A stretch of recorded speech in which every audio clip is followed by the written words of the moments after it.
अरविंद सोनकर लेखपाल, हल्का लेखपाल द्वारा 25,000 रुपए की मांग की जा रही है मुझसे। एक तरफ रस्सी लगी हुई रहती, जरीब इनकी कम रहती है। बूढ़नपुर तहसील में किसी भी प्रकार का किसी को न्याय नहीं मिला। घूस लेने वाला अपराधी है तो घूस देने वाला भी अपराधी है। बूढ़नपुर तहसील क्षेत्र के नगवा गांव निवासी विमल उपाध्याय ने गलत पैमाइश को लेकर उपजिलाधिकारी बूढ़नपुर को ज्ञापन सौंपा। पीड़ित ने आरोप लगाते हुए कहा कि मेरी जमीन की पैमाइश हल्का लेखपाल द्वारा गलत तरीके से की गई है। पीड़ित विमल ने बताया कि लेखपाल द्वारा पैमाइश करने के लिए मुझसे 25,000 रुपए की डिमांड की। मैंने मात्र 12,000 रुपए ही लेखपाल को दिया, जिसके कारण लेखपाल नाराज हो गए। नतीजन लेखपाल ने मेरे जमीन की पैमाइश सही ढंग से नहीं किया। पीड़ित विमल ने बताया कि लेखपाल द्वारा बार बार पैसे की डिमांड की जा रही है। इतना ही नहीं, लेखपाल द्वारा छोटी जरीब से जमीन की पैमाइश की गई थी। बाद में जरीब को चेक करने पर पता चला कि जरीब 4 लट्ठा छोटी है। पीड़ित विमल ने बताया कि इसकी शिकायत कई बार तहसीलदार से लेकर जिलाधिकारी तक की गई, लेकिन आज तक कोई कार्रवाई नहीं की गई। मेरे द्वारा हल्का लेखपाल को हटाने के लिए भी शिकायत की गई, लेकिन उच्चाधिकारी द्वारा इस समस्या पर तनिक भी ध्यान नहीं दिया गया। पीड़ित विमल ने प्रशासन से गुहार लगाते हुए कहा कि मेरे जमीन की सही पैमाइश कराई जाए। साथ ही रिश्वतखोर हल्का लेखपाल अरविंद सोनकर को निलंबित किया जाए, जिससे लेखपाल के मनमाने रवैये से क्षेत्र के किसानों को परेशान न होना पड़े। इस संबंध में उपजिलाधिकारी पंकज दीक्षित ने कहा कि प्रार्थना पत्र मिल चुका है, राजस्व टीम गठित करके चक को कब्जा मुक्त करवा दिया जाएगा। मैं विमल उपाध्याय, नगवा निवासी, तहसील बूढ़नपुर।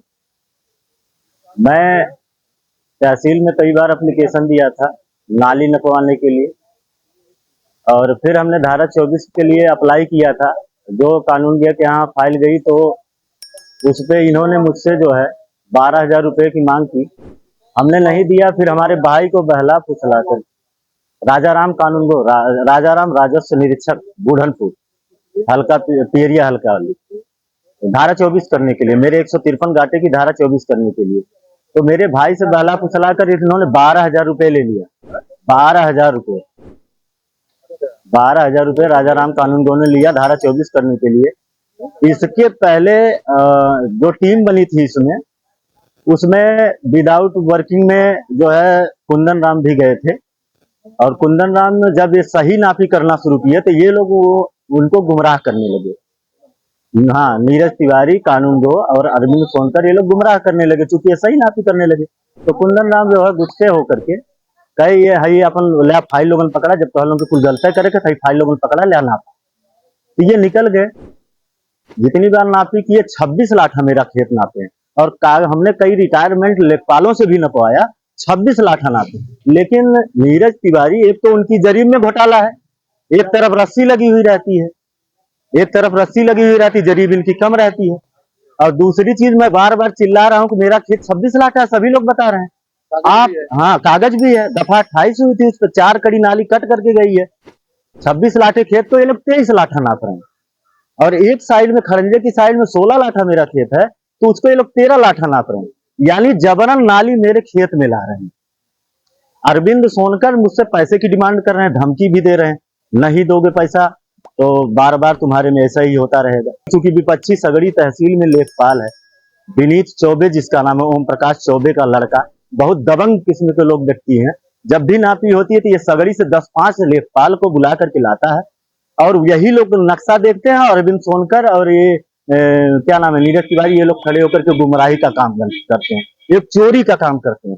हमने कई बार यहाँ पे तहरीर दी है, तहसीलदार महोदय से भी कहा है, रिलीफ करके कहा कि इन लोगों को मत नापी में ना भेजा जाए मेरी, लेकिन फिर भी पता नहीं क्या इन लोगों को हो सकता है कुछ, हमें आशंका है कि इन लोगों से कुछ मिलता होगा इन लोगों को भी, इसीलिए बार बार निवेदन मेरे करने के बावजूद भी यही लोग जाते हैं नापी के लिए। मैं बार बार कहता हूं कि दूसरे आरआई को जो है नियुक्त किया जाए, लेकिन यहाँ सुनवाई कोई नहीं है बूढ़नपुर तहसील में। अरविंद सोनकर द्वारा 25,000 रुपए की मांग की जा रही है सही नापी करने के लिए। अरविंद सोनकर लेखपाल, हल्का लेखपाल द्वारा 25,000 रुपए की मांग की जा रही है मुझसे। जरीब आपको दिखाई गई, मुझे जरीब दिखाई गई, जरीब के लिए भी मैंने टोका कि एक तरफ रस्सी क्यों लगी है इसमें, तो बताया गया नहीं ऐसे ही होता है। अरविंद सोनकर ने बताया ऐसे ही होता है। बूढ़नपुर तहसील में किसी भी प्रकार का किसी को न्याय नहीं मिला, तभी तो देख रहे हैं यहाँ पे एप्लीकेशन की कोई लाइन है, यहाँ पे कुछ नहीं है। समाधान दिवस के दिन एप्लीकेशन पड़ता है, और यहाँ की वो हाल है कि बस केवल सुन्न मार के बैठे हैं। ऐसे लग रहा धनिया मिर्चा बेचने बैठे हैं, हर शनिवार को बिक गया, इनका काम हो गया। 20 बार नहीं, 50 बार तहसील दिवस पे मैं एप्लीकेशन दिया हूँ, केवल इसके लिए कि ये लोग गलत कर रहे हैं। जितने लेखपाल कानून हो यहाँ गलत कर रहे हैं। दूसरे आ रहा है किसी स्वच्छ जो बढ़िया हो, अच्छा हो, उसको नियुक्त किया जाए, लेकिन फिर भी नहीं कोई सुनवाई। 50 बार एप्लीकेशन हमने दिया, जिसमें से 23 बार कंटिन्यू हमने समाधान दिवस पर दिया। डीएम साहब से हमने वार्तालाप में भी कहा कि ये लोग न नियुक्त हों, फिर भी इन्हीं लोगों को नियुक्त किया जाता है। डीएम साहब से पिछले समाधान दिवस पे मनोनीत सिंह चाहल से हमने डायरेक्टली कहा था वहां पे कि इनको नियुक्त ना किया जाए, फिर भी नियुक्त किया गया इन्हीं लोगों को। ऐसा क्यों हो रहा है? गड़बड़ झाला है, घोटाला है, बिल्कुल चोरी केवल, और घुसखोरी और चोरी दोनों। पैसा मांगते हैं, केवल पैसे की मांग। जहां जाओ कहाँ पैसे। आज तक ये जितना नाम हमने लिया है, ये आज तक जब से यहाँ जो है बुढ़नपुर तहसील में किसी भी गांव में गए, कहीं विवाद को सॉल्व नहीं किया। अरविंद सोनकर, राजाराम कानूनगो, राजस्व निरीक्षक, नियुक्ति। इस संबंध में जब लेखपाल संघ के पूर्व अध्यक्ष प्रेम प्रकाश से बातचीत की गई तो उन्होंने कहा कि रिश्वत लेना अगर गुनाह है तो रिश्वत देना भी गुनाह है। आइए सुनिए मीडिया से बातचीत के दौरान लेखपाल संघ के पूर्व अध्यक्ष ने कुछ कहा। कहने का मतलब यह है कि ककरी के चोर कटारी से ना काटा जाए। घूस लेने वाला अपराधी है तो घूस देने वाला भी अपराधी है। इसके प्रायोजक हैं एडवांस कंप्यूटर, निकट इंडियन बैंक, बूढ़नपुर, आजमगढ़।